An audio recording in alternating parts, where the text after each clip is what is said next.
السلام علیکم، بول نیوز میں ہوں جواد کمال اور میں ہوں آپ کے ساتھ انم ذوالفقار۔ ہیڈ لائنز آپ نے جانی۔ بلیٹن کے آغاز میں آپ کو بتائیں کہ پہلگام واقعے پر بھارت کی انتہا پسند حکومت کی اوچھی حرکت پر پاکستان نے بھی بھرپور جواب دینے کا فیصلہ کر لیا ہے۔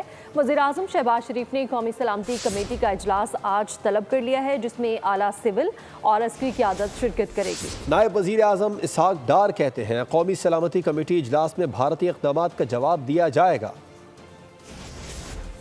شور مچائے شور، بھارت کی ہٹ دھرمی عروج پر پاکستان بھی بھرپور جواب دینے کو تیار۔ وزیر اعظم شہباز شریف نے قومی سلامتی کمیٹی کا اجلاس آج طلب کر لیا۔ اجلاس میں اعلیٰ سول و عسکری قیادت شرکت کرے گی۔ نائب وزیر اعظم اسحاق ڈار کا کہنا ہے کہ قومی سلامتی کمیٹی اجلاس میں بھارتی اقدامات کا جواب دیا جائے گا۔ سفارتی سرائے کے مطابق اسلام آباد میں بھارتی ہائی کمیشن کے عملے کو واپس بھیجنے پر غور کیا جا رہا ہے۔ پاکستان بھی بھارتی ملٹری اتاشیز اور دیگر سفارتی عملے کو ناپسندیدہ قرار دے گا۔ دفتر خارجہ کی جانب سے قومی سلامتی کمیٹی کو اہم امور پر مفصل بریف کیا جائے گا۔ یک طرفہ بھارتی اقدامات کے جواب میں پاکستانی رد عمل بھرپور ہوگا۔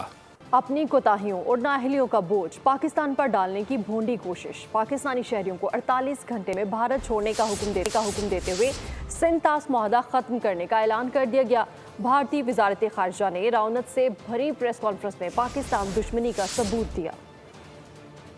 چوری اوپر سے سینہ سوری، غلطیوں اور ناکامیوں کا بوجھ دوسرے کے سر ڈالنا کوئی بھارت سے سیکھے۔ گھبرائے ترجمان بھارتی وزارت خارجہ نے پریس کانفرنس کی اور پہلگام واقعے کا سارا الزام پاکستان پر ڈال دیا۔ پاکستانی شہریوں کو 48 گھنٹے میں ملک چھوڑنے کا حکم دیا۔ سندھ طاس معاہدہ معطل، اٹاری اور واگا بارڈر کو بند کرنے کا اعلان کر دیا۔ بھارت نے اسلام آباد سے اپنے تمام دفاعی اتاشی واپس بلانے کا بھی اعلان کر دیا۔ پہلگام فالس فلیگ کے پیچھے بھارتی محرکات کھل کر سامنے آ گئے۔ ذرائع کے مطابق بھارت کی آبی جہریت کھل کر سامنے آ گئی۔ بھارت کسی بھی طرح قانونی طور پر اس معاہدے کو یک طرفہ ختم نہیں کر سکتا۔ بھارت نے اپنا غیر ذمہ دارانہ اور مذموم چہرہ دنیا کو دکھا دیا۔ بھارت کی مذموم حرکت 1960 کے سندھ طاس معاہدے کی کھلا خلاف ورزی ہے۔ شک 12 کے تحت معاہدہ تب تک ختم نہیں ہو سکتا جب تک دونوں ملک تحریری طور پر متفق نہ ہوں۔ بھارت نے بغیر ثبوت تحقیق کے پہلگام حملے کا الزام پاکستان پر لگاتے ہوئے انتہائی قدم اٹھایا۔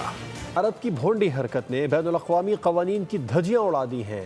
اپنی نااہلیاں ماننے کے بجائے برسوں پرانا سندھ طاس معاہدہ ختم کرنے کا اعلان کر دیا۔ یہ معاہدہ ہے کیا؟ اس رپورٹ میں دیکھتے ہیں۔ ہندو انتہا پسند بھارتی حکومت کی پاکستان کے خلاف نفرت کھل کر سامنے آ گئی۔ سندھ طاس معاہدہ ختم کر دیا۔ مودی نے نہرو کے دستخط پر سیاہی پھیر دی۔ پاکستان اور بھارت کے درمیان 19 ستمبر 1960 میں دریاؤں کے پانی کی منصفانہ تقسیم پر معاہدہ ہوا، جسے سندھ طاس معاہدے کا نام دیا گیا۔ ابتدائی طور پر 1909 میں برطانوی حکام نے زیریں سندھ طاس کے منصوبے پر غور کیا۔ منصوبے کے تحت ایک دریا کے پانی کو دوسرے دریا تک پہنچایا جانا تھا۔ جہلم کو ایک نہر کے ذریعے چناب سے ملا دیا گیا۔ منصوبے کے تحت نہروں اور پنجدن اور معاون دریاؤں پر بہت سے بند اور بیراج باندھے گئے۔ بیراجز سیلاب کے وقت پانی کا ذخیرہ کر لیتے تھے۔ ڈیمز اور بیراجز میں جمع شدہ پانی کو سردیوں کے خشک موسم میں استعمال کیا جاتا تھا۔ 1932 میں سکھر کے مقام پر دریا سندھ پر تعمیر کیا گیا پہلا بیراج کھول دیا گیا۔ تقسیم سے کچھ عرصے پہلے دوسرا بیراج کالا باغ کے مقام پر تعمیر کیا گیا۔ پاکستان اور بھارت کی علیحدگی کے وقت بھی نہروں کا معاملہ اٹھا اور 1960 میں دونوں ملکوں کے درمیان سندھ طاس معاہدہ طے پا گیا۔ بھارت مختلف حیلوں بہانوں سے سندھ طاس معاہدے سے منحرف ہونے کی کوشش کر رہا ہے، لیکن اسے یاد رکھنا چاہیے کہ پاکستان اور بھارت دونوں بین الاقوامی قوانین کے پابند ہیں۔ وزیر دفاع خواجہ آصف کی جانب سے ٹویٹ کیا گیا اور کہا گیا ہے کہ دہشت گردی کے افسوسناک واقعے کو صرف اور صرف اپنی ایک پرانی خواہش کی تکمیل کے لیے استعمال کیا جا رہا ہے۔